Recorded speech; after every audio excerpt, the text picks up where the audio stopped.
यही मुक्ति नबियों के चिंतन तथा अनुसंधान का विषय थी। उन्होंने आप लोगों को मिलने वाले अनुग्रह की भविष्यवाणी की। उनमें मसीह का आत्मा विद्यमान था और वे मसीह के दुख भोग तथा इसके बाद आने वाली महिमा की भविष्यवाणी करते थे।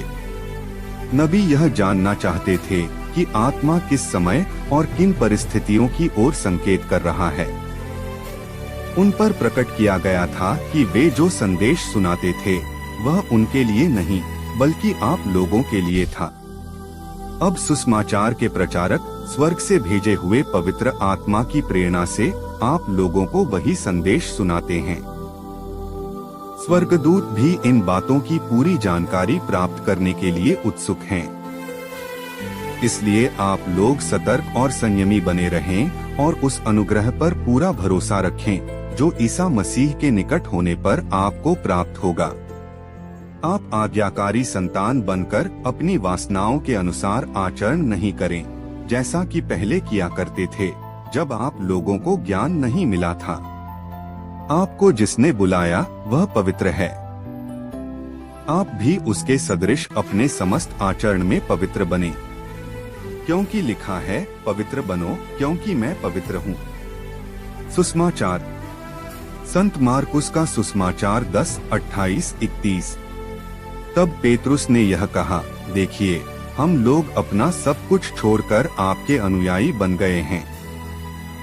ईसा ने कहा, मैं तुमसे यह कहता हूँ, ऐसा कोई नहीं जिसने मेरे और सुसमाचार के लिए घर, भाई बहनों, माता पिता, बाल बच्चों अथवा खेतों को छोड़ दिया हो, और जो अब इस लोक में 100 गुना न पाए घर, भाई बहनें, माताएं, बाल बच्चे और खेत, साथ ही साथ अत्याचार और परलोक में अनंत जीवन।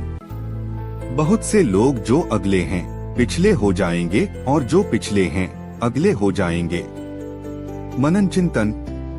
जब पेतरुस धनी युवक को अपने धन के प्रति लगाव के कारण उदास होकर जाते हुए देखता है और प्रभु यीशु को धन पर शिक्षा देते हुए सुनता है, तो वह यह कहते हुए अपना पक्ष रखता है, देखिए, हम लोग अपना सब कुछ छोड़कर आपके अनुयायी बन गए हैं। इस पर प्रभु यीशु उन लोगों को 100 गुना आशीर्वाद देने का वादा करता है जो उनके लिए और सुसमाचार के लिए सब कुछ और हर किसी को पीछे छोड़ देते हैं। हालांकि उन्होंने यह भी उल्लेख किया है कि ख्रीस्तीय शिष्यत्व एक लाभ का धंधा नहीं माना जाना चाहिए, और वे कहते हैं कि उनके शिष्यों को तमाम आशीषों के साथ ही साथ उत्पीड़न भी मिलेगा। उत्पीड़न ख्रीस्तीय जीवन का एक अभिन्न हिस्सा है और प्रभु यीशु के अनुसार इसे एक आशीर्वाद माना जाना चाहिए। संत मत्ती 5 में यह 8 धन्यताओं में से एक है। धन्य हो तुम जब लोग मेरे कारण तुम्हारा अपमान करते हैं, तुम पर अत्याचार करते हैं और तरह तरह के झूठे दोष लगाते हैं। खुश हो और आनंद मनाओ, स्वर्ग में तुम्हें महान पुरस्कार प्राप्त होगा। तुम्हारे पहले के नबियों पर भी उन्होंने इसी तरह अत्याचार किया। मसीहियों को आश्वस्त किया जा सकता है कि वे जिस उत्पीड़न का सामना करते हैं वह ईश्वर और यीशु के प्रति उनकी विश्वासयोग्यता का प्रमाण है। संत पापा फ्रांसिस कहते हैं, यदि एक ख्रीस्तीय को जीवन में कोई कठिनाई नहीं होती है और सब कुछ ठीक ठाक चलता है, तो ये समझना चाहिए कि उनके ख्रीस्तीय होने में कुछ तो गड़बड़ है। यीशु हमें सेवा करके महान बनने, पाने के लिए खोने, लेने के लिए देने और जीने के लिए मरने का पाठ पढ़ाते हैं। वे हमें बलिदान का मूल्य सिखाते हैं। त्याग के तत्व के बिना कुछ भी महान हासिल नहीं किया जा सकता है। किसी भी बलिदान के लिए कुछ कारण होना चाहिए। बलिदानों के लिए ईश्वर का राज्य सबसे अच्छा कारण है। यीशु ने अपने शिष्यों को ईश्वर के राज्य के लिए सारी सांसारिक संपत्ति और संसाधनों का त्याग करने की चुनौती दी। शिष्यों ने अपने घरों, रिश्तेदारों, व्यवसायों और धन को ईश्वर के राज्य के लिए छोड़ दिया। वास्तविक बलिदान कुछ पाने के मन से नहीं, बल्कि प्रेम के लिए किए जाते हैं।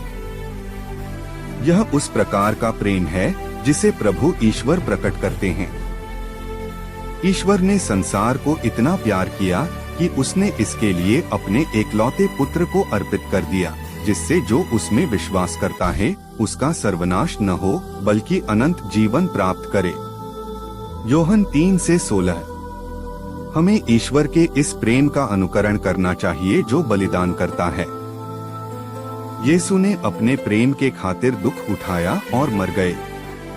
हमें ईश्वर तथा दूसरों के प्रति प्रेम के लिए बलिदान करना सीखना होगा।